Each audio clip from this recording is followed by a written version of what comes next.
Hey everybody, welcome to episode 90 of Making It. I'm Bob Clagett, here with Jimmy Diresta. 90? 90. Wow, I can't believe we had 90 different hours to talk about stuff. I know. That's incredible. 90 hours we talked about stuff. Yep. Wow. And David Picciuto. How are 90? 90. Really? Really? 90. Well done. How are you doing? Good. That was good. Nice. We only have 9 more episodes until the big event. That's right. Yeah. Should we tell them about the big event? Yeah, I'm setting you up, Bob. Well, you sure did. Well, the big event, episode 100. So we talked a couple weeks ago about doing something special for our 100th episode, which is coming up really quickly. And we're not fully finished with the planning, but we've had some really awesome people step up and give us some ideas and some help. So here it is, as much as we know so far. It's going to be in Boston, Massachusetts on December 3rd. That's a Saturday. And currently the idea is for us to do a get-together at a decent-sized big space, and we're going to do a live podcast. We're going to do some sort of a Q&A with whoever's around and the three of us. But then we're also going to have some other people come in and do other things. So Ben Ueda from Homemade Modern is one of those people who I know is going to be there. And he's going to do a talk or something of that effect. The guys from the Dusty Life podcast, I believe, are in to do a live podcast there as well. And we're working on some other people to get in there. So the whole idea is we all get together, we hang out for the day, talk, get to know each other, record some stuff, and just kind of celebrate the fact that we're able to do this for 100 episodes and you guys made that possible. So Awesome. Thank you. that's the idea. Do we, is I know it's still a little early, but is there going to be are we going to secure a reservation at a hotel or something like that nearby? Or We can certainly try. That depends on exactly where it ends up being. I guess we'll see what's local and we can spread some of that info. Right. In the meantime, though, we do need to know who's planning on coming, as much of an idea as we can get. So we're going to set up a free ticketing thing. So it's not going to cost anything to be there, but we need to keep track. So we're going to set up a ticket, and if you can sign up and, get a free ticket, that'll let us know. And you can do that by going to makingitpodcast.com/100, 100. And that'll take you to our event thingy. So if you're planning on coming, that'd be awesome. Tweet at us and let us know, but make sure you go there and get a ticket. And it happens to be my dad's birthday, so I'm going to see if I can drag him along. He would have a lot of fun. So Awesome. some of the guys in the Facebook group know my dad. They talk to him from time to time. So see if I can get him out. It's going to be his 79th birthday. Wow. Ooh. Awesome. Very cool. No, 79 or 78th birthday.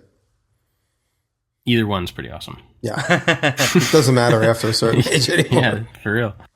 I might try to, I might ship stuff to my hotel, like things that I've made. And then maybe I'll have a little table set up of things that I made and then try to ship it back when we're done. So it'll be fun. Yeah. So, and also, with that, if anybody listening has ideas of other stuff that we could do there, during that day, we're going to try to make it like an afternoon, evening's worth of stuff, so it's, fun, and there's stuff there.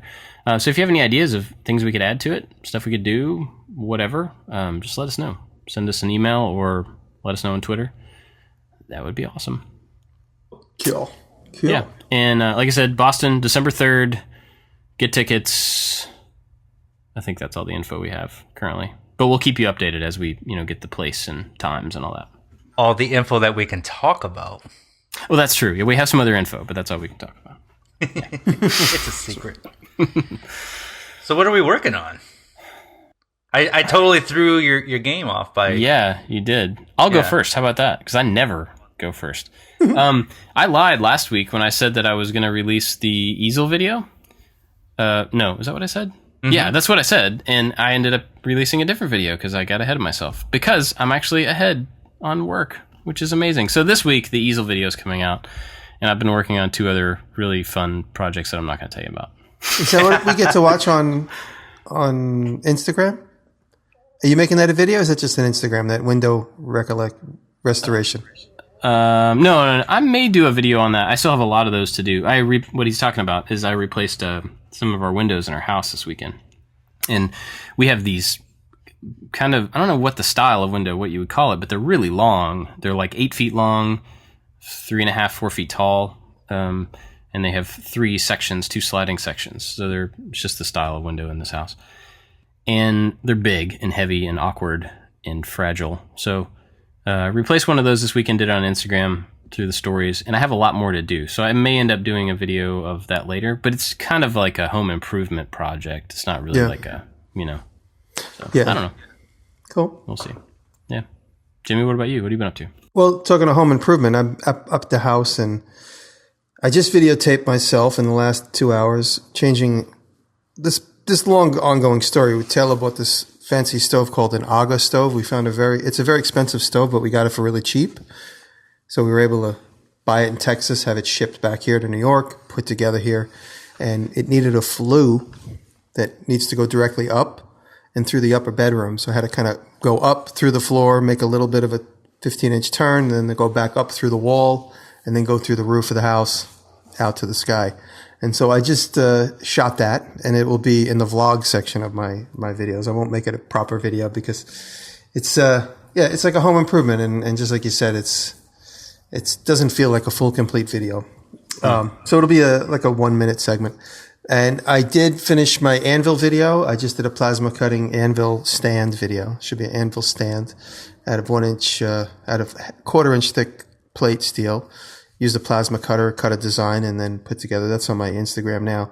And that video will be out today. If this is today and today is Friday, it'll be out at the same time. And so I am also working on about 3 other videos, and I'm just inching each one along slowly. And working on a big giant chalkboard, which is going to weigh hundreds of pounds, which is kind of cool. It's 2 old school chalkboards side by side with a live edge frame, which is kind of cool. And that should be done maybe in the next couple days. And what else am I working on? Oh, the guys from Wazer came this week to see me. Oh, yeah. And that was fun. So I got to see them set up their machine and run the machine. And they cut a knife blade for me, a knife out of another knife. And so I'm just working on that. So I'll finish that up this week. And that's it. And Bill Lavosi's here because Bill's writing an extended article on me. Might turn into a book. He's just been collecting notes on me since Maker Faire in May. And so he wanted to come hang out with me and get to know the Diresta household before Maker Faire, because Maker Faire is this week. And so we've been having a lot of fun. Bill's been helping me out with some projects, and he's making his own Diresta vlogs from the house here that are on his Patreon page. I haven't even, the first one's up, I haven't even seen it.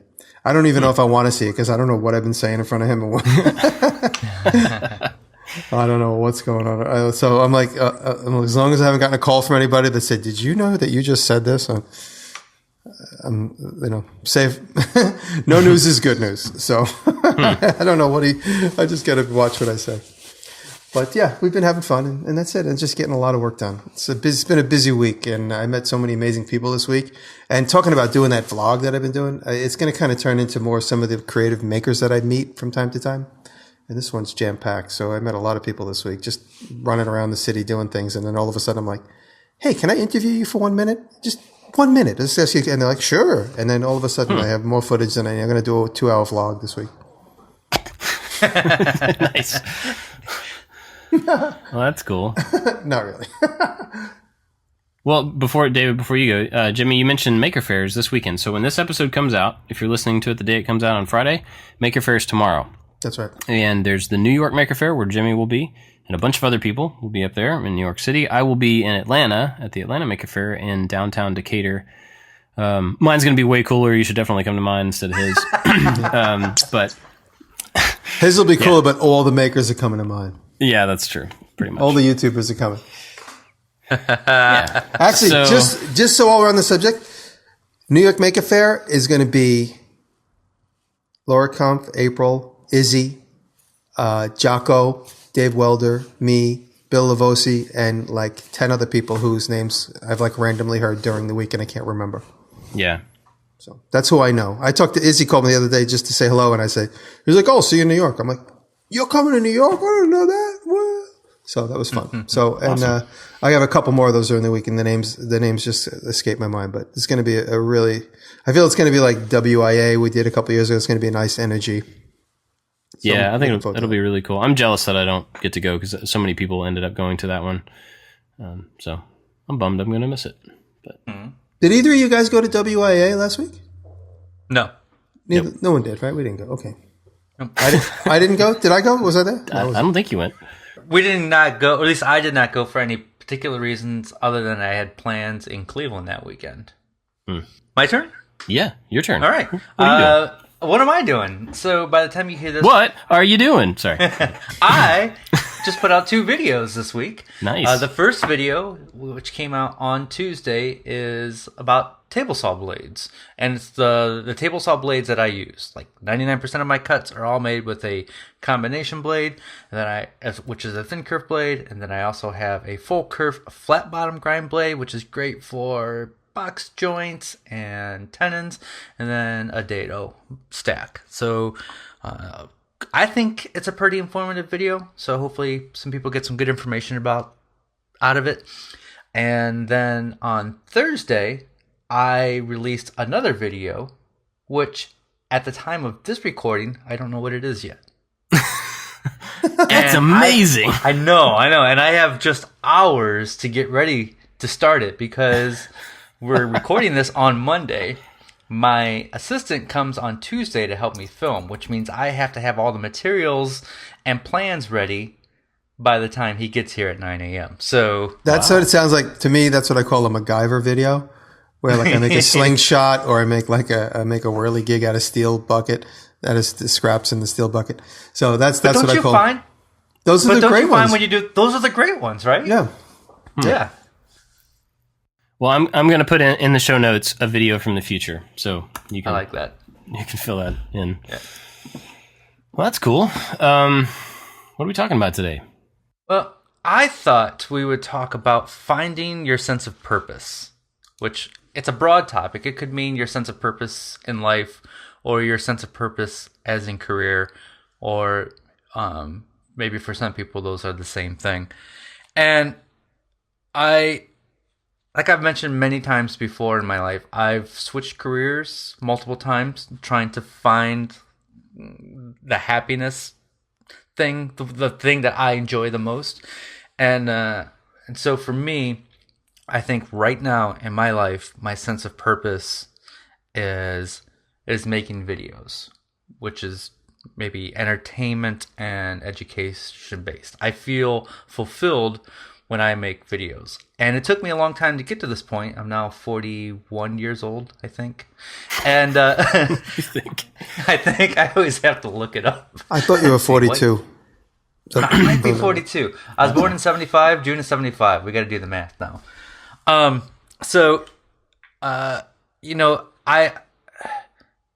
Making videos for a living is something that I never even would have thought of doing 10 years ago. But I've been able to, like, these little things have entered my life and kind of changed the course. And here I am. And I think I'm doing now what I'm supposed to be doing, at least in this part of my life. Can we, before we actually get into that, can we talk about something else that's related real quickly? Please. What has been the general reaction, and maybe this is inside baseball for everybody else, I'm sorry. What's the general reaction you've gotten when you tell people that you make videos for YouTube for a living? It depends on what age group I'm telling. So I think we were at a dinner a couple months ago, and there happened to be a lot of people there under the age of 18. And it was, those people watch YouTube. They don't watch TV. And they all thought that was crazy, insane. And they were asking me how many people watch my videos, and they were very interested.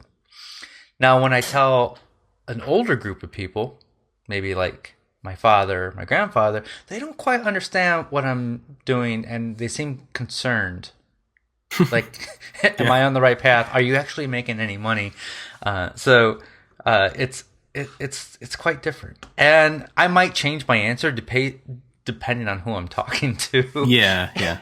I might just say, you know what, I'm a woodworker, or I make YouTube videos. Depends. That's funny. I do the same thing. It depends on who I'm talking to. I say I'm a teacher. I make things. I'm a YouTuber. But it's funny, Bob, when I tell people I'm a YouTuber, they go, "Oh, that's cute."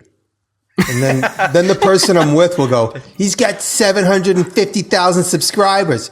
And then the person will go, What? How did you get so many subscribers? How do you do that? How can I? And then all of a sudden they like want to be that person. And I go, you just got to put the time in. That's it. You just got to start and you got to make good stuff that people want to watch. That's it. You just got to make videos all the time for several years in a row. And so it's funny when they go, "Oh, that's cool. YouTube, that's like on the computer, right?" And, obviously that's changing. The more young people you meet, the kids will be like, "Oh my God, you're on YouTube. Wow, I watched."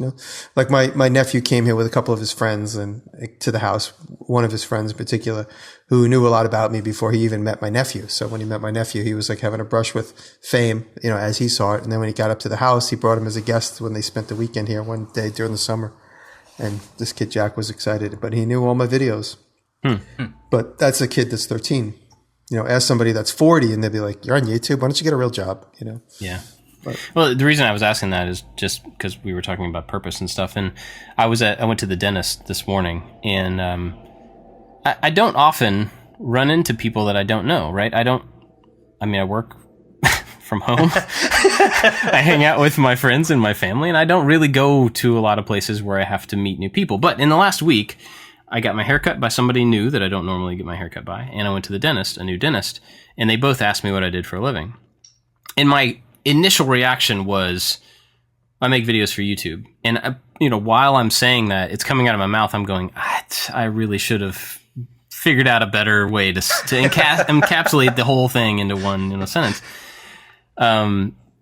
And I was talking to somebody else about this the other day, and they said that they actually talk about it like they say they're media production, which is really what it is, right? I mean, and that's probably a more correct way to say it without the baggage. Because one time I saw a cousin that I hadn't seen in a long time, and he was like, "What are you doing these days?" I said, "Oh, I make videos for YouTube." And he was like, "Oh, like cat videos?"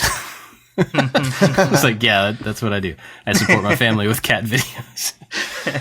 But it's funny that I guess the thing that is interesting to me about that is that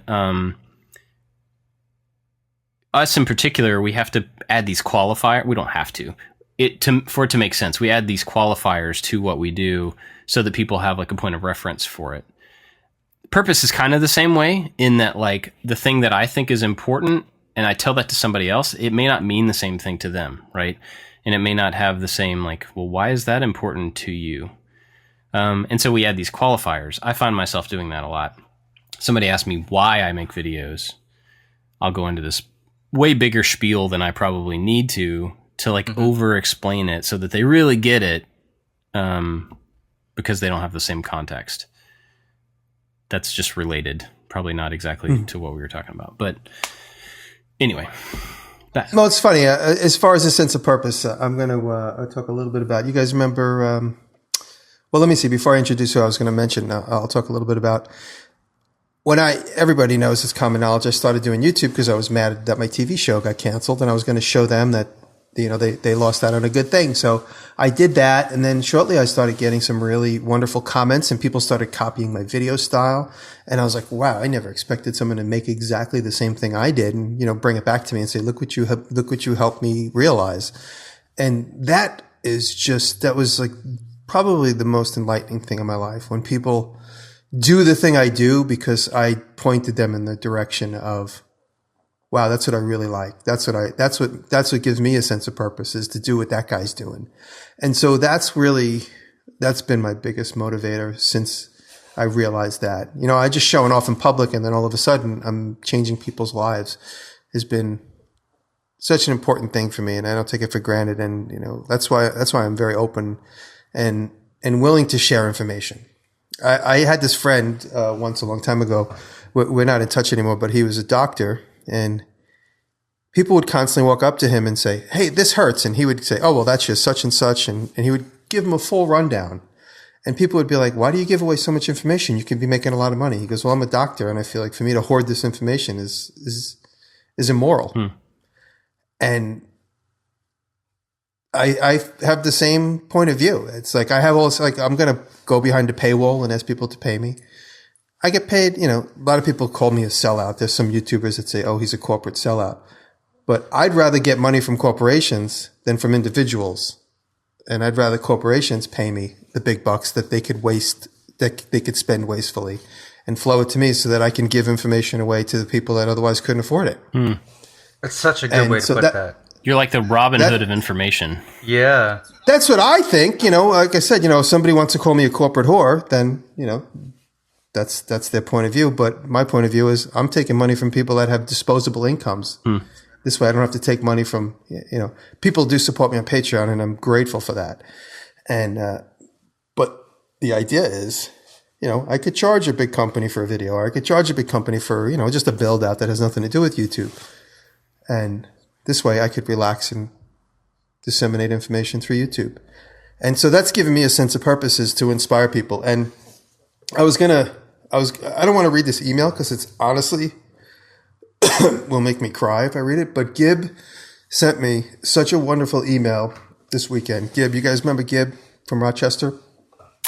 Gib came with his daughter. I know the name, but I don't remember. Yeah, Gib Clark. He's a fan and he's on the Facebook page.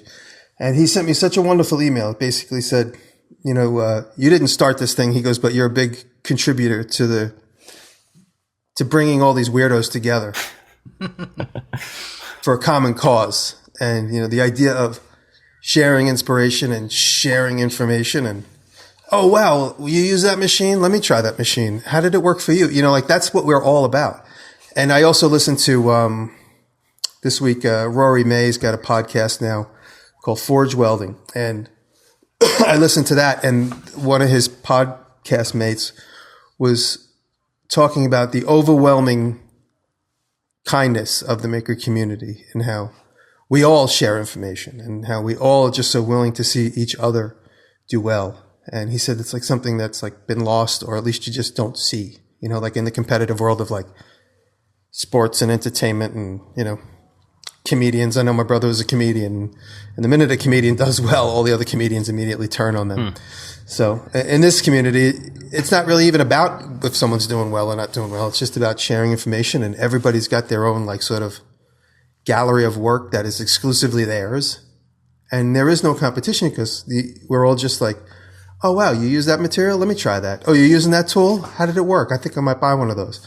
And so it's just been a wonderful, it is a wonderful experience. And it is a big sense of, it gives me a huge sense of purpose to keep contributing to the idea of sharing information. Yeah.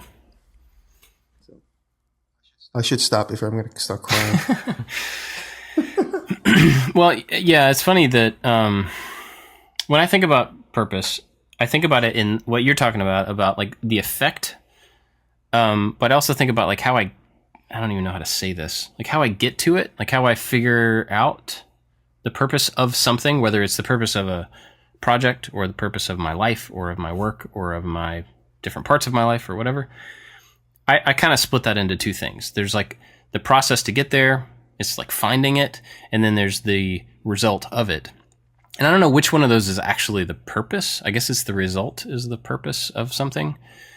But anyway, I'm just making that distinction to say that there's actually like a lot to think about here. If this is something you're trying to figure out for yourself, like if you have a job and you're not sure if it's what you're supposed to be doing, or you have a passion and you're not sure if it's what you're supposed to be doing, there's like multiple things to figure out, which doesn't simplify it, but it may help you understand parts of it. So what I mean by that is in particular, like with making, let's just take making because it's something that we and everybody listening probably has in common. Within that, there's like a ton of different skill sets. There's a ton of different outputs. There's a ton of different reasons why you would learn any of this stuff or do any of this stuff. And I really think it's unrealistic to stand back and look at all of making and be like, I'm going to pick one of those things and that's the thing that I'm going to do. And I'm going to love every minute of it. And that's my purpose. That's the thing. Right. I feel like you have to try things to figure out what's going to stick with you. And like, I actually did a talk about this one time. I think it's important to experiment with the different skill sets that you are interested in, because not all of them are going to work for you and not all of them are going to help you get to where you want to get. So I think experimenting and testing different things out will help you narrow down like what it is that you're capable of using as your vehicle. And then once you get your vehicle, then I think the next thing to figure out is like, where's that vehicle going to take you? And that's probably what we're talking about in purpose. Is like, what's the output? What's the end goal? What's the result of this work that I'm doing? Long-winded way to say that I experiment constantly with materials and with techniques, none of which I'm really that good at, but I just try them out all the time to see if something's going to make what I do a little bit better, if it's going to make it more applicable to people, if it's going to, make a connection between me and some random person that otherwise wouldn't have had any reason to connect with me. If they see me sewing in a video. Oh, wow, he sews? Oh, okay. Well, maybe I have I have something in common with this person. So having those connections with all those different types of people, that's my purpose. Like the purpose of what I'm doing is to reach those people for different things. There's a lot of reasons why I want to reach them, and I don't know that that's the purpose of what we're talking about. For me personally, I've put myself in a position to where I don't target a single audience, which works against me in a lot of ways. But the purpose of what I'm doing is to intersect with as many people as possible. And so from that perspective, to reach that purpose, it makes sense for me to do what I'm doing in the way that I'm doing it. Does that make any sense? Mm-hmm. I'm thinking through this as I'm saying it. I'm not sure if I'm actually articulating.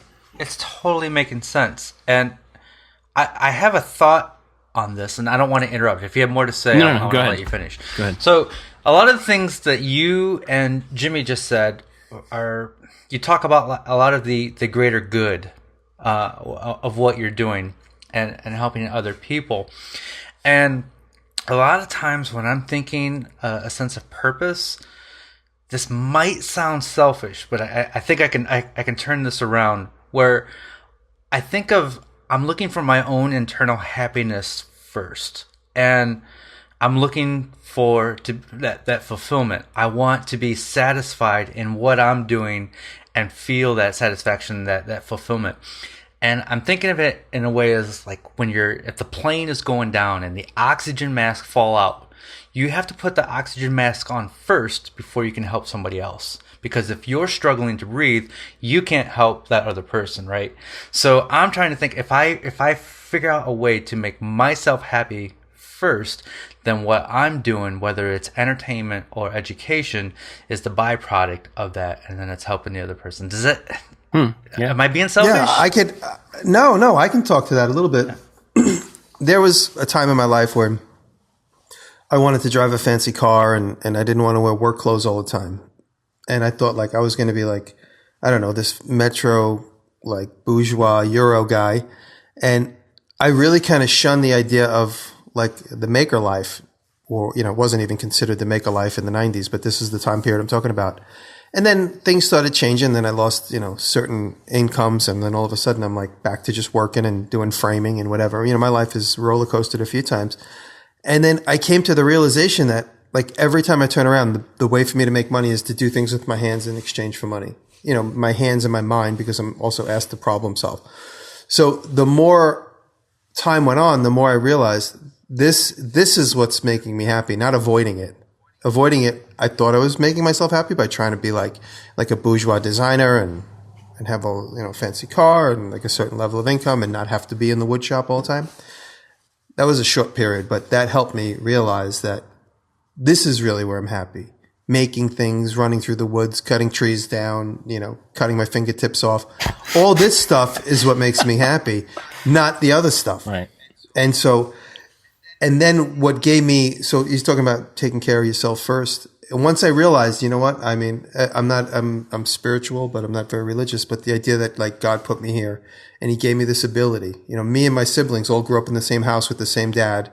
And I'm the one that does this the most. So for some weird reason, I just have to embrace it. And so when I embraced it and I started making things, and then, that kind of led to the TV business, and then that led to the YouTube business, and then that led to me inspiring and getting these wonderful emails. And so like once I can make myself happy, I feel like I'm making, everybody else who's who's interested in what I do and writes me these nice notes and says, "Hey, you helped me get out of my office job, and this is where I belong." The dusty life is what Toth calls it, the dusty life.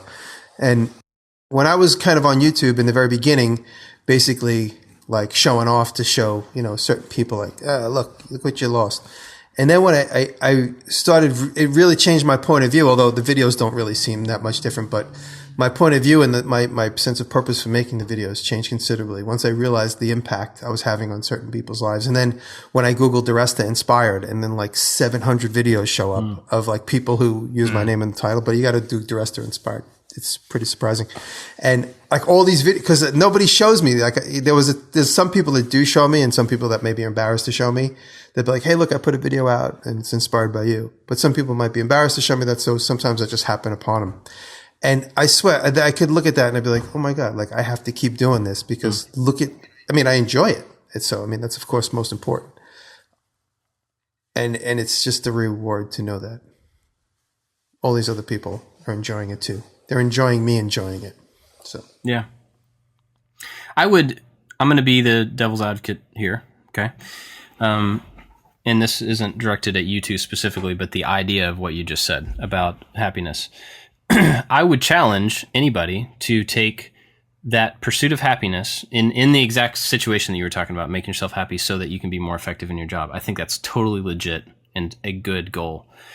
I would challenge you to make that not the end goal, to make the purpose that you're looking for something past that. Mm-hmm. And that those steps that you take to get yourself in your best possible self are a step to getting to something more. Because I think it's a necessary step. I think you're right in that. And everybody's different. Everybody has different goals and different reasons for things. And so I understand that like what I think is not necessarily relevant to anybody else in the world. I get that. But I think when we're forced to look past like the what's going to make me feel like I want to feel, and look to something past that, something bigger, something further, something out of you or me, I think we get challenged to do different things or more things. And I don't know what that means for you or for anybody else other than myself, but I know that I can be extremely selfish. And if I let myself be the end goal, it will be all about me all the time. And that's not good for me. It's not good for my family. Honestly, it's not good for my audience, the people that watch my videos. I know that there have been times where my focus has been on what I want to get out of doing a particular project or a particular type of thing. And it doesn't work because it's not service oriented. And for me, I'm realizing that part of my purpose is servanthood. Maybe that's an extreme way to put it, but it is service. And so I found those times when I put myself as the end goal that I'm not really providing the service that I would like to provide, that I think I'm called to provide. My thought on that is, and correct me if I'm taking what you're saying wrong. For me, accomplishing a sense of purpose is different than accomplishing a sense of goal, because a goal is a thing that I can say, it's an actual thing that I'm hoping to accomplish. And a purpose to me is something that sense of purpose is something that's out of my control. Like a sense of purpose to me is going to be different than to somebody else. It's just how my body feels when I'm doing this thing, or how my mind feels when I do this thing. And so a goal I can set, a purpose I can't set because I don't know what it is until I kind of get there. Does that make sense? I mean, I guess it makes sense. And man, this is a really deep hole. This is a really deep hole. There's like, you mentioned spiritual stuff earlier, and I don't want to make this about that, but there is something that each individual person has the capacity to take it down that route if they want to. And whether you have a belief system or it's all about you or what, that's not the point. The point is like, you can, you can decide whether you are enacting your future and your path and your whatever, or something else is, right? And everybody has to work that out on their own, I suppose. Yes. But I think that has a lot to do with what you just said. The way that I look at it. Like, either you derive your purpose from something that you can control or something that you cannot control. And so that's, I guess, part of figuring it out, is figuring out, where's that thing, that the box that you're calling purpose, where's that coming from? That's part of it too. Yeah. It's well said. The one thing I've always struggled with is trying to find what that is and how to get there, because there's no sentence, there's no book that's going to tell you what it is and how to get there. Right. And it's an internal thing that we all have to find within ourselves. That's why this conversation's fun. Yeah, because we all have a different view on it, and we have a different view and an entirely different response to like the question and to the answers and to the I mean that's why stuff like this is exciting for different people, because it's totally different. I think, like I was saying earlier, and I don't know that I actually explained this very well, but experimentation for me is part of what's really exciting about finding out what I'm supposed to do next. Is I think that's a good way to do it, is just to try stuff that doesn't work half the time, and you're going to kind of weed out the options of like, well, that's not it. I'm not going to be a doctor, that's for sure. Yeah. But yeah, and I've been through so many ups and downs in my life, and ins and outs, and as far a sense of purpose was, to invent something, and then to teach, and then to problem solve. I had so many different ones, but like I said, now at this moment in my life, the day of this podcast, I feel it's what I've already described today, to help and inspire others through my own growth, trying to find new things to make videos of, and the challenge of experimenting with new technology. For instance, a drone. I never would have played with a drone. I showed you guys my new fun drone shot just an hour ago. I just thought it wasn't for me, but now that I breached that technology because of this community, I'm like, man, I'm loving this thing. I'm having so much fun. And so just simple everyday things. It's like just, and also being open and accepting of new things, and yes, new whatever. That's an interesting point. I hadn't really thought about that. Is like there's like a reciprocation in this community that maybe we don't point out enough.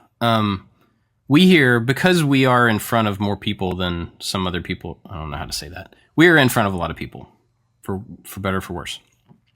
And we get to hear from a lot of those people like, wow, you inspired me to do this, or you taught me to do this, and it made this change, or whatever, right? We've all heard a lot of that, and it's amazing.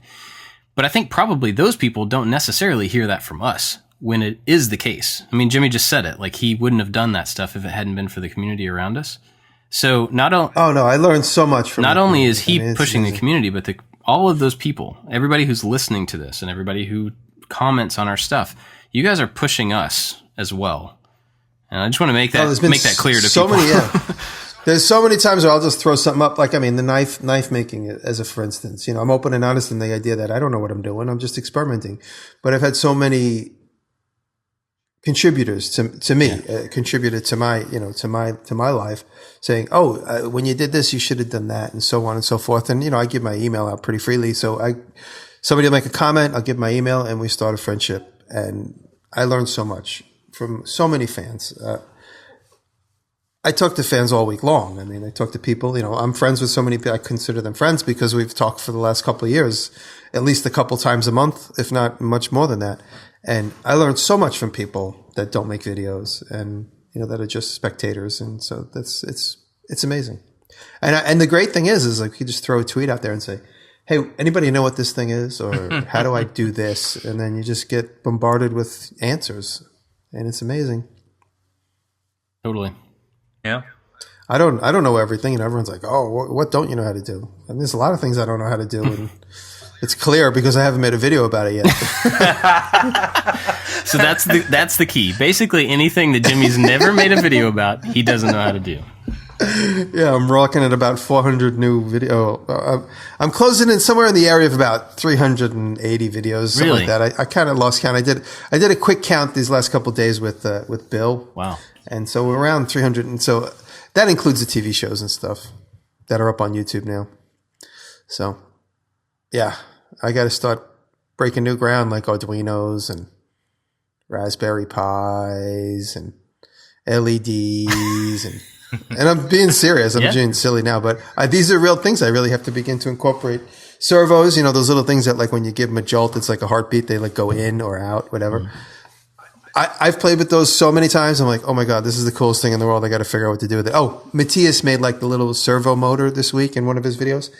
And I saw that and I'm like, I play with those damn things all the time. I just don't know what to do with them or how to control them. But that's another thing I need to learn. And, you know, so. You know, there's lots of these new technology things that are coming out that are geared for people just like you, like the Wazer water jet cutter and the Shaper Origin, the handheld CNC router. Like those are made for people like you, like that want to bring technology in, but you know, maybe have that little wall between you and technology. And I'm grateful that these guys are looking to me to play with these things. Yeah. I still have the Origin. I promised these guys I would play with it. It's just been a matter of time and me having to be up here at the house for a couple of home improvement things. No, just send it to me while you're doing that stuff. I'll send it back. I got to send it to you with Alon so he can give you the lesson. So I'll pack the box and I'll put Alon. Alon will be in the bigger box. I'll open that one first. Well, I would say, I mean, I don't know that we need to like wrap up purpose stuff because it's so personal.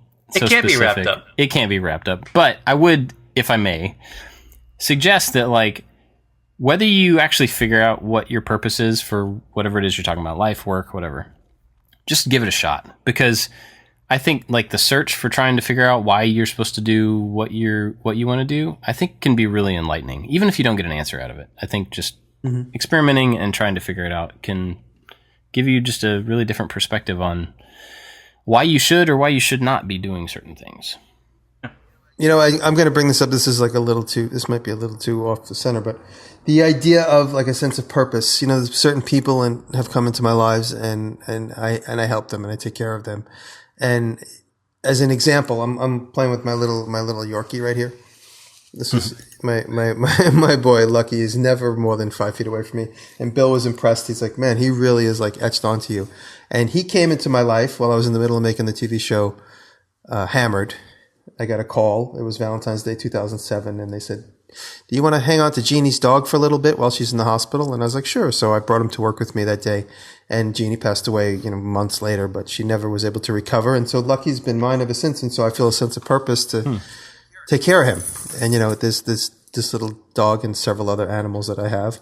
But, you know, there's also people in my life that I feel like I've been designated to take care of. And I do it happily. And like I said, I'm not extremely religious, but it gives me a sense of purpose that these people have been placed in my people and animals have been placed in my life. And it keeps me responsible because it's like, okay, I've been chosen to be, for whatever reason, help.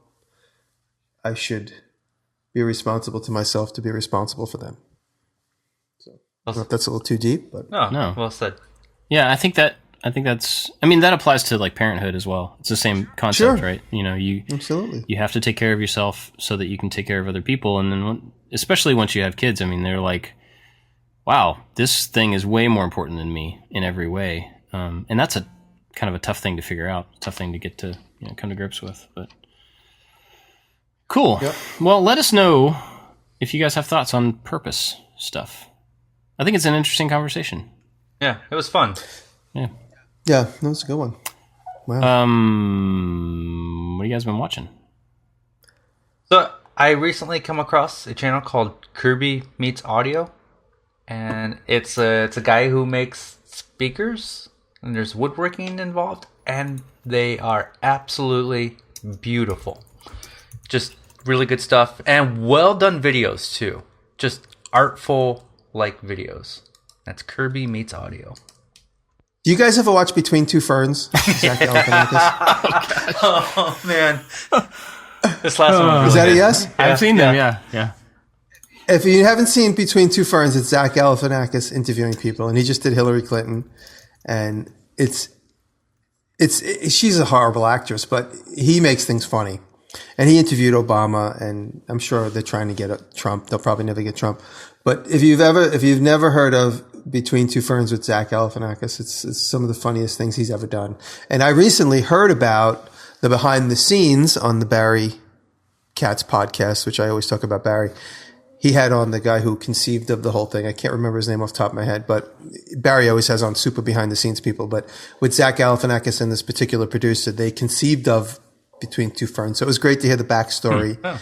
And so since that, I went back and I watched a lot of them. So I'm just scrolling through my history and I see that I've watched a lot of them, and they're just super funny. Zach is just a funny dude. Oh yeah, They are one of the most uncomfortable things I've ever seen in my Yes. life. I mean, they're hilarious, but man, talk about like The Office and the British Office. They have a lot of those uncomfortable moments, but this is like a solid 10 minutes or whatever of just like cringeworthy. Like, man, I want to be not here.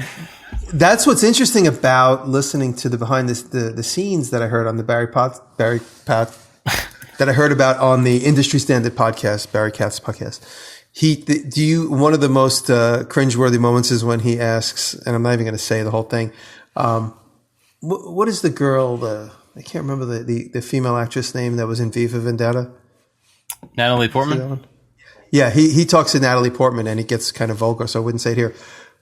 But it seems so spontaneous when you watch it, but the whole thing was rehearsed. And they were afraid to ask her the question, and then she's like, just ask me. It's, go ahead. Ask. And so she's like, okay, cool, roll the cameras.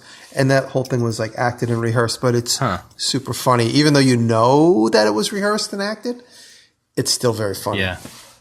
But I'm sure there are some spontaneous moments, but that particular one, anyway, you got to watch it. Just go research it. It's fun. Yeah. So we were able to get religion and politics in the same podcast. Any other things we can talk about to get it a little bit more There goes the controversial? podcast. Yeah. That's it. It's over. This is our last episode. Thank you for listening. And I make no endorsements. All I'm saying is that if you go there, you'll see these two people. They're funny. Among others. Let's see. So for mine, talk about our buddy. Wait, where did the link go? I lost the link. We lost our buddy. Donald. Yeah, lost our buddy. Donald Bell has a new show. He works for Make Magazine. Yep. And recently he started I don't know exactly when he started the channel, but anyway, the channel's called Maker Project Lab, and he started a weekly kind of maker update. And he just talks over some of the stuff that's happening in the maker community throughout the week. But I think the thing that's really interesting about this, there are some other shows that talk about like who did the newest videos, that David started that trend.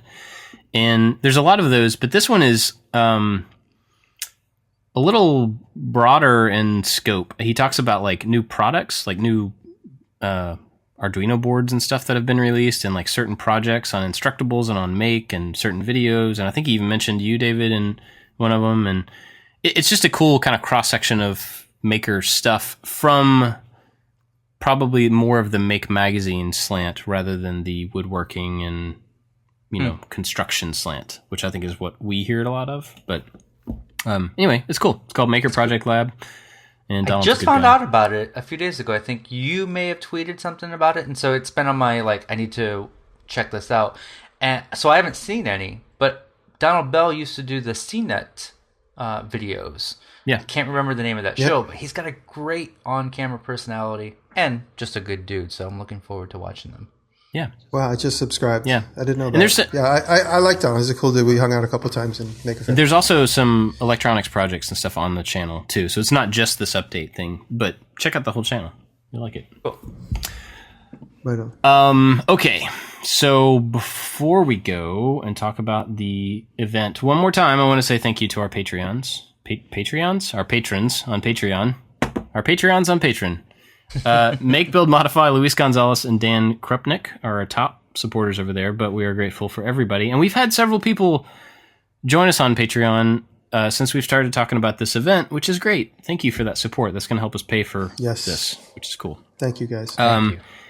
So thank you to all of them, but I want to remind everybody, Boston, Massachusetts, December 3rd, super awesome hangout fun time, Making It 100. If you want to sign up, get a ticket for free, that'll help us know how many people are coming. Go to makingitpodcast.com/100. Yes, Jimmy, go. Did we announce the actual venue yet, or we're still waiting for confirmation on that. But if it works out, it's going to be super cool. It's going to be so awesome. Yeah. So awesome. Super duper cool. So go sign up now and get a free ticket. All right. Cool. Well, that's it for this week, unless you guys got anything else. I'll take that as a no. That's it. I love YouTube. Oh, See what I did there? yeah. I love YouTube. People are going to feel gypped because they'll think you love YouTube more than them. No, I love YouTube because it brings me everybody Okay, fair enough. that I love. Such an elegant way of putting that into words. All right, see you guys next week. Later.